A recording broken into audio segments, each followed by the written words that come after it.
वाराणसी हे भारताच्या उत्तर प्रदेश राज्यातील गंगा नदीच्या काठावर वसलेले शहर आहे, जे हिंदूंसाठी सर्वात महत्त्वाचे तीर्थक्षेत्र आहे। मुक्ती आणि शुद्धीकरणासाठी अनेक लोक येथे येतात। वाराणसी हिंदू धर्मासाठी 7 पवित्र शहरांपैकी एक अतिशय प्रसिद्ध तीर्थक्षेत्र तसेच पर्यटन स्थळ आहे। यासोबतच उत्तर प्रदेशातील काशी भगवान शिवाची नगरी म्हणून ओळखली जाते। भगवान शंकराच्या 12 ज्योतिर्लिंगांपैकी काशी विश्वनाथ मंदिर वाराणसीमध्ये गंगा नदीच्या काठावर आहे। श्रावण महिन्यात देश विदेशातून लाखो भक्त भगवान शंकराच्या दर्शनासाठी येथे पोहोचतात, कारण या ठिकाणी भगवान शंकराची पूजा केल्याने सर्व पापांपासून मुक्ती मिळते असं म्हटलं जातं।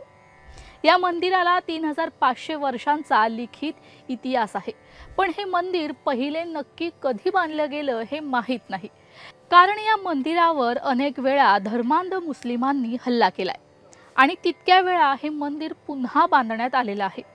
सध्याचे मंदिर हे इंदूरच्या महाराणी अहिल्याबाई होळकर यांनी 1780 मध्ये बांधलं होतं। काशी विश्वनाथ ज्योतिर्लिंग संदर्भात अनेक पौराणिक कथा प्रचलित आहेत।